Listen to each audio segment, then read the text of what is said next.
Bonjour et bienvenue à tous dans l'émission qui parle de basket et plus précisément de la NBA. Aujourd'hui, je vais évoquer un sujet qui fait rage au sein de la ligue, les fights en plein match, un problème récurrent depuis le début de la saison. Je vais prendre un match pour exemple. Rose misses another. Smith has it. Knicks down three. Should the Bulls foul? No. Anthony for three. Bang! That one goes down and the game is tied.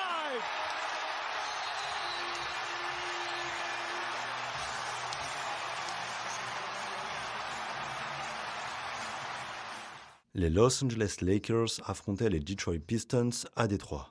Dans le troisième quart-temps, la star des Lakers, LeBron James, assène un violent coup de poing dans le visage du jeune pivot Isaiah Stewart. Selon LeBron, cela n'était pas intentionnel, mais Stewart, lui, l'a mal pris, même très mal pris. Mais vraiment, il était vénère, énervé au point de vouloir à plusieurs reprises en découdre avec le King. Inarrêtable, il a foncé dans la troupe tel un buffle, mais heureusement pour lui ou pour LeBron, il a réussi à être stoppé.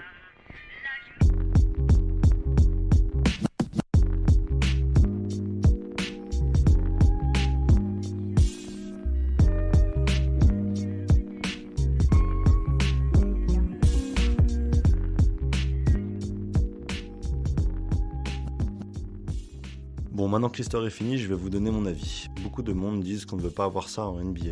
Mais à la fois, je pense que c'est un bon moyen pour un joueur de s'affirmer et de montrer à quel point il peut être crédible. On sait que beaucoup de joueurs ont du mal à être respectés dans la ligue et parfois, un bon vieux bif peut aider à reprendre confiance en soi ou même à redorer son image. Je sais que peu de monde partage mon avis, mais regardez en NHL. L'intimidation est un facteur très important dans le monde du hockey sur glace. Un joueur pourra chercher à déclencher un combat uniquement pour montrer qu'il n'a pas peur de tomber les gants et de se battre. Deux méthodes qui selon moi fonctionnent pas mal pour intimider l'adversaire.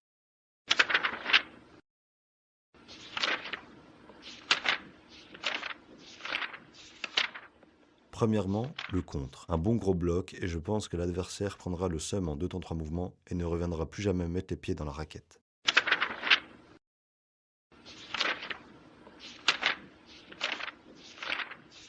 Deuxièmement, le dunk on. Tu viens dunker sur un adversaire, plus grand en taille.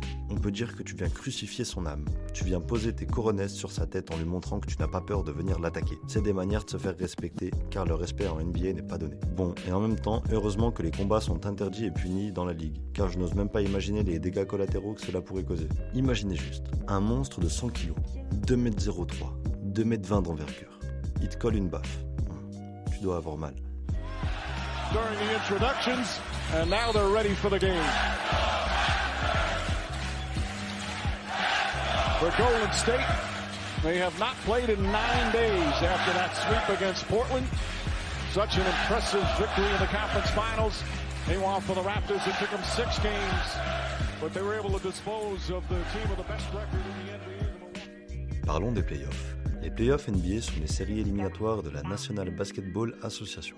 Ils sont organisés en 4 tours et regroupent 16 équipes, 8 de chaque conférence.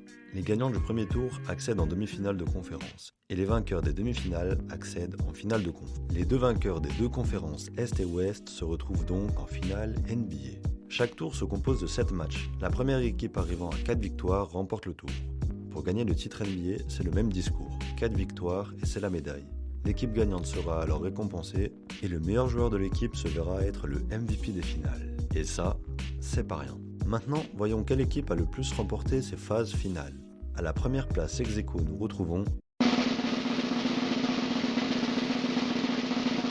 les Celtics de Boston et les Lakers de Los Angeles avec 17 trophées. À la seconde place, les Bulls de Chicago et les Warriors de Golden State avec respectivement 6 titres. Et à la troisième place avec 5 titres, les Spurs de San Antonio. Donc il y a quand même une grosse différence entre le premier et le deuxième. Enfin, les premiers et les deuxièmes. Je vous passe le détail des autres équipes, cela serait trop long. Voyons les joueurs les plus titrés en termes de MVP des finales. La première place est attribuée à Michael Jordan. Avec 6 titres de MVP des finales, Jordan a marqué l'histoire de Chicago, mais aussi de la NBA. En deuxième, nous retrouvons Monsieur LeBron James cité auparavant, avec ses 4 titres. Et troisième ex-aequo, nous retrouvons Magic Johnson, Shaquille O'Neal et Tim Duncan. Mais il y a un oubli, le joueur ayant remporté le plus de playoffs, avec 11 titres de playoffs. Mesdames et messieurs, faites du bruit pour Larry Bird et les Boston Celtics. Voilà, c'est tout pour moi.